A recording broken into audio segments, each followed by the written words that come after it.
नमस्कार विनोद जी, आदरणीय भावना जी, प्रमिला जी और हमारे स्टेट के जनरल सेक्रेटरी राकेश जी। आज सचिवालय भरतपुर के अंदर जो सर्किट हाउस है, आप आज क्यों आए और क्या आपकी सरकार के प्रतिनिधियों से बातचीत हुई और क्या मामला रहा? जी बताएं, किन से मुलाकात हुई और क्या बात हुई? धन्यवाद सभी साथियों। आज राजस्थान समाज कल्याण बोर्ड की अध्यक्षा और कांग्रेस की media chairperson doctor Archana Sharma ji Bharatpur प्रवास कर रही थी और एनपीएस ईएफआर टीम ने उनसे मुलाकात की और उनसे जल्दी ही ओपीएस से संबंधित जो भी नोटिफिकेशन है उसको निकलवाने की मांग की। जी मैडम। एनपीएस ईएफआर के सभी साथियों को मेरा प्रणाम। आज दिनांक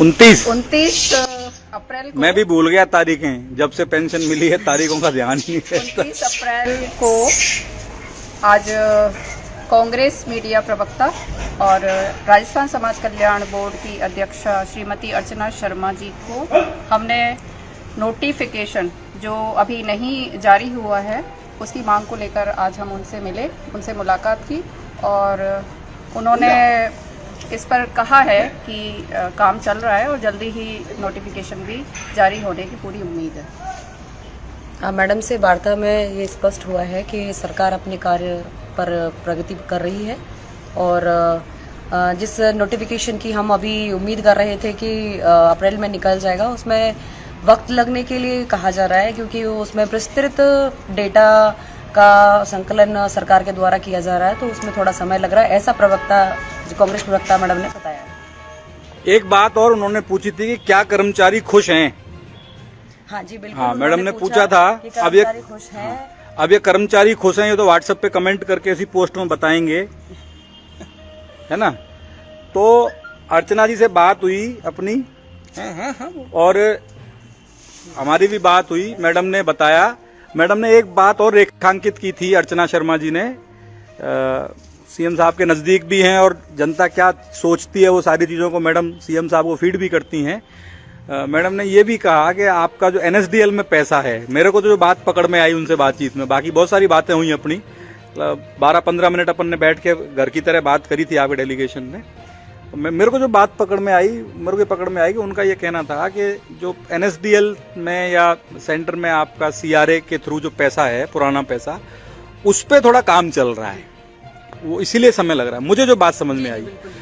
और मैं तो भरतपुर की भाषा में कह देता हूं कि कानी के ब्याह को 900 जोखिम, कि जब एक बार अपने फालतू का दाग गहलोत, वो अपने खूबसूरत प्रधानमंत्री वाजपेयी जी और वसुंधरा जी लगा गए, जो दोनों ही खूबसूरत थे, अपने कर्मचारियों पर राजस्थान में 2004 के बाद एक दाग लगा गए, तो दाग मिटाने में समय लगना है और कहीं जल्दबाजी में गलत चीज नहीं हो जाए, इसलिए थोड़ा समय लग रहा है। और मेरा मानना यह है कि जो नोटिफिकेशन निकलेगा साथियों, वो उसमें एक चीज और होती है कि नोटिफिकेशन कोई निकलना है तो नोटिफिकेशन में ये चीज भी होगी कि जो है वो परीक्षण के लिए लॉ डिपार्टमेंट में भी जाएगा, है ना, और डीओपी में भी जाएगा। मेरे हिसाब से कोई भी वित्त विभाग का आदेश निकलता है तो उसका परीक्षण होना है ना, उसका आगे कितने समय में क्या प्रभाव पड़ेगा, फाइनेंस में तो चल ही रहा है, वो डीओपी में भी जाएगा, लॉ डिपार्टमेंट में भी जाएगा, तो विधि विभाग उसकी पूरी कानूनी अड़चने देख दाख के तब समय लग रहा है, इतना आसान नहीं है। और नोटिफिकेशन कहीं भी डिटेल निकला नहीं है। छत्तीसगढ़ में जो नोटिफिकेशन निकला है वो 12% कटौती का निकला है ना, वो भी अभी निकाला है उन्होंने। राजस्थान में जीपीएफओ कोई निकला नहीं है। मैडम से हमने मिलके, हमारे पूरे डेलीगेशन में आज सर के नेतृत्व में विनोद जी हमारे स्टेट वाइस प्रेसिडेंट हैं, स्टेट सीनियर वाइस प्रेसिडेंट भावना जी हैं, हमारे डिप्टी मतलब सोशल मीडिया के डिप्टी पदाधिकारी हैं ये मैडम, और मैं विनोद कुमार।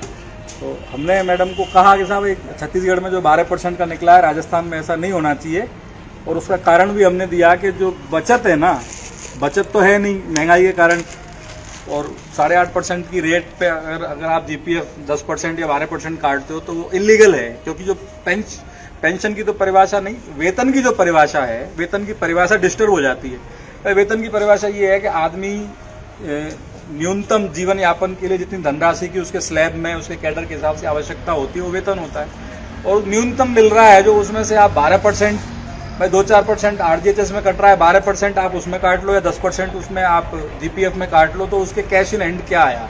सैलरी तो कैश इन हैंड आई नहीं, तो फिर मतलब क्या? तो वेतन की परिभाषा प्रभावित होती है। इसलिए हमने निवेदन किया कि जो पुराने स्टैंडिंग ऑर्डर हैं लगभग 6% के आसपास का स्लैब रहता है, जो 6% भी साथियों हम आपको बता दें 6% ये कोई मनमर्जी से नहीं है। ये जितने भी पहले वेतन आयोग से लेके और 7वें वेतन आयोग तक जो आयोग लगते हैं, पूरा कैलकुलेशन की जाती है कि कितनी बचत होनी चाहिए, उस हिसाब से वो 6% तय किया है केंद्र के मामले में भी और विभिन्न राज्य सरकार में। तो हमारी सरकार से मांग यही रहेगी 6% के आसपास ही हमारा जो है GPF कटौती की दर हो। बाकी सब सारी चीज़ें पाइपलाइन में है। सिंगल नोटिफिकेशन तो एक लाइन का निकल सकता है कि राजस्थान सिविल सेवा पेंशन नियम 1996 के अंदर पॉइंट नंबर जी जोड़ा हुआ था। वो ये कहता था कि 114 के बाद नियुक्त कर्मचारी अधिकारियों पर ये राजस्थान सिविल सेवा पेंशन नियम 1996 लागू नहीं होंगे।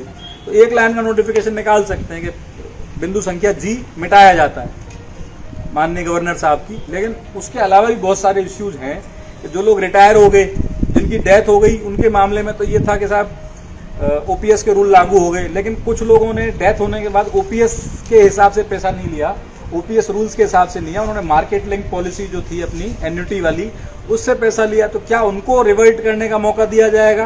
तो ये विचारणीय बिंदु वहां चल रहा है। जिनकी डेथ हो गई, जो रिटायर हो गए, अब उन्होंने कितना पैसा ले लिया, किसी ने उसने धन निकासी पहले कर ली NPS NSDL से, उसका खुद के जमा का 25% या जितना भी है वो धन निकासी कर ली। उन केसों में क्या होना है?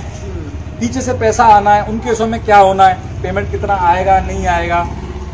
हालांकि उन्होंने घोषणा की था पिछला पेमेंट है उस पर अपन GPF ब्याज दर। अच्छा, जो रिटायर हो गए उनकी RGHS की कटौती भी एक मुश्त करना है, वो 10 साल की एक मुश्त कटौती करेंगे, तो उसका कैलकुलेशन वगैरह चल रहा है। तो मैं ये समझता हूँ उस चीज़ में समय लग रहा है, लेकिन फिर भी as a association, as a संगठन हमारा काम है सरकार को सावचेत करना और चेताते रहना कि समय न लगाओ। अगर आपके पास आप समय लगा रहे हो, जहाँ 2 अधिकारी लग रहे हैं वहाँ 4 अधिकारी लगा दो समय कम करने के लिए। हालांकि हमें भरोसा है हमारे साथ कोई चीटिंग नहीं होगी, लेकिन फिर भी एज ए एसोसिएशन हम एक कर्मचारी संगठन को रिप्रेजेंट कर रहे हैं। न केवल राजस्थान के कर्मचारी अधिकारी हमसे पूछते हैं भाई नोटिफिकेशन क्यों नहीं आ रहा, कहीं कोई गेम प्लान तो नहीं हो गया, कोई पॉलिटिक्स तो नहीं हो गई। हमारे ही लोग कह रहे हैं, बिल्कुल सही है, सतर्क रहना चाहिए। जब तक बारात जो अपन इतने संघर्ष के बाद OPS की दुल्हन को अपन फेरे पड़ गए, दुल्हन भी आ गई, जब तक घर सुरक्षित नहीं पहुंचा तब तक तो अपना काम है बारातियों का अलर्ट रहें। और बिल्कुल सही बात है, जब तक घर में नहीं आ जाए पूरे नियम कानून नहीं, तब तक एसोसिएशन के बिहाफ पे भी हमारा काम है अलर्ट रहें और हमारा काम है सरकार को अपन सावचेत करते रहें। इसीलिए हम समझते हैं समय लगता है इन चीज़ों में, उसके बावजूद भी हमारा काम है, समय लगना नहीं लगना होगा काम, हमारा काम है गवर्नमेंट को हम रिप्रेजेंट करें। तो जल्दी ही हमने निर्णय लिया है कि 1 मई को मजदूर दिवस के दिन अपन गूगल मीट करेंगे अपने प्रदेश कार्यकारिणी की, वहाँ चर्चा करके फिर अपन आगे की क्या कोई आंदोलन करना है या ज्ञापन देने हैं या सरकार से मिलना है, वो पॉलिसी को अपन तय करेंगे। उसके बाद से अपन धीरे धीरे बढ़ेंगे। मुझे नहीं लगता कि अभी तो आज 29 है और कल 30 है, मुझे नहीं लग रहा अभी कि 30 तारीख तक कोई नोटिफिकेशन आ रहा है। कोई बिल, सैलरी के बिल ऑटो प्रोसेस हो रहे हैं कि नहीं हो रहे बिना GPF कटौती के?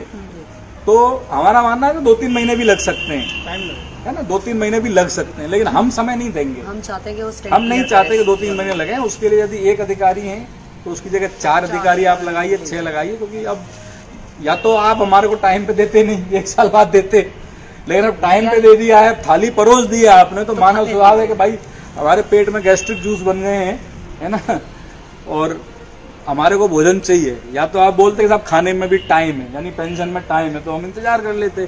अब आपने बुला के साहब पंडित जी बिठा दिए जीमने के लिए और सामने थाली आ गई, और होटल में करते हैं ना, थाली और कटोरी चम्मच और सलाद रख दिया, अब तो एसिड बन रहा है पेट में।